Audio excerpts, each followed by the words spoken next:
Então, as primeiras soluções que a gente teve foi o seguinte: qual é o maior problema hoje nosso? Amplitude da carreira. Precisamos diminuir essa amplitude. Segundo maior problema que hoje nós temos, né, a inversão de valores, onde a referência da carreira, ao invés de ser na maior remuneração, é na menor remuneração. Né? Então, a gente disse, não, nós temos que inverter essa lógica. E partindo desses princípios, a gente chega, né, aqui tem mais algumas explicações, né, pessoal, de como é a matriz, né, mas partindo desses princípios, a gente chega nesse desenho de tabela, tá? E aqui está bem grande aqui, sem risco de VBC, tá?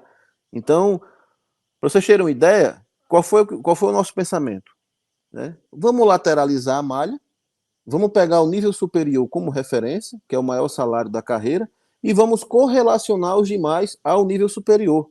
Né? O nível superior ele deixa de ser, né, a consequência de toda aquela tabela gigantesca e ele passa a ser a referência.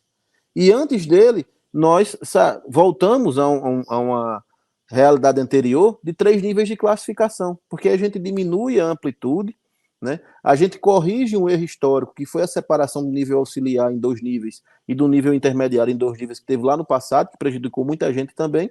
Deixamos a tabela mais compacta e de melhor entendimento. Né? Então, nós montamos aqui essa tabela que muitos de vocês viram aí já, com esses valores e tudo mais. Né? Então, primeiro ponto de mudança. Se vocês pegarem a tabela atual do PCCETAI, o que vocês vão perceber? Ela é estruturada em 5 níveis, e dentro desses 5 níveis tem 4 padrões de capacitação e 16 de mérito.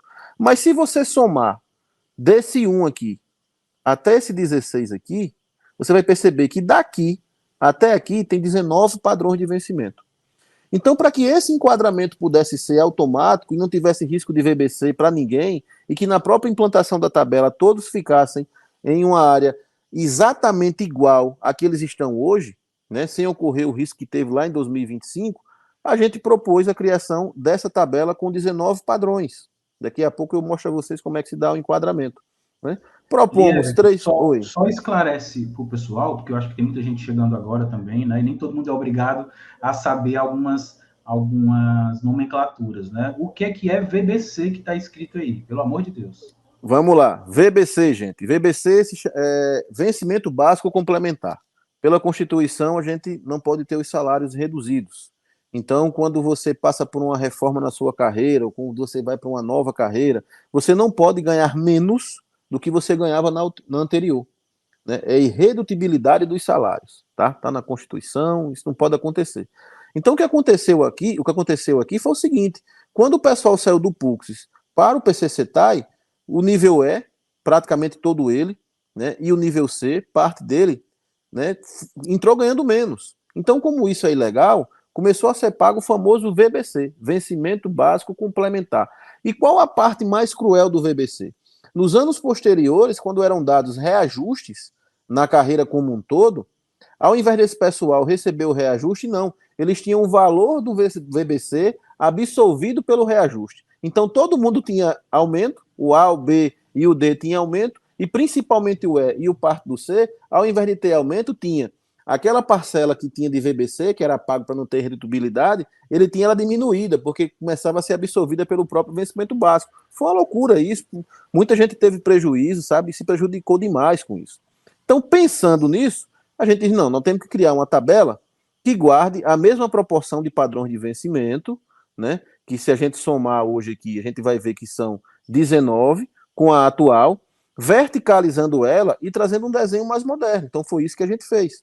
Uma tabela com 19 padrões de vencimento, né, 3 níveis de classificação, né, reposicionando novamente o A e o B juntos, o C e o D juntos, e o E sempre foi um nível superior, agora como referência disso.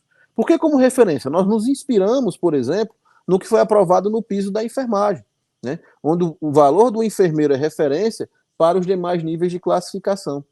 Fazendo isso, é uma proteção para nós, porque o reajuste é dado no nível E e todos os outros recebem um percentual. Mas, Everton, por que isso? Porque eu não estou entendendo. Para que essa correlação? Por que o nível E, né, tem que ser a referência? Porque num passado, não tão distante assim, o governo, para nos dividir, ele já deu reajustes diferenciados entre os níveis de classificação.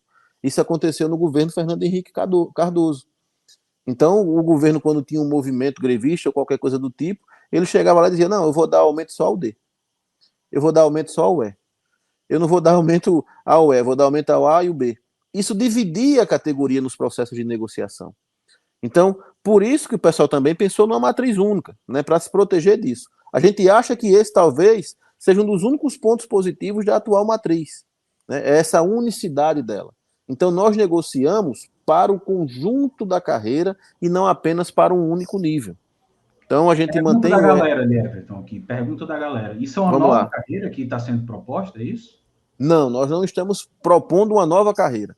Nós entregamos ao governo uma reformulação da carreira atual, tentando corrigir os graves erros que existem hoje que trouxeram a gente até essa situação de penúria. Então, praticamente o que a gente está fazendo é reorganizando a carreira e dando uma roupagem mais moderna a ela, mas não é uma nova carreira. A gente vai continuar no PCCETAI, a lei vai continuar sendo a 11.091, mas se Deus permitir e a nossa força de vontade e de luta, a gente vai ter uma 11.091, né, toda reformada e muito melhor para todos.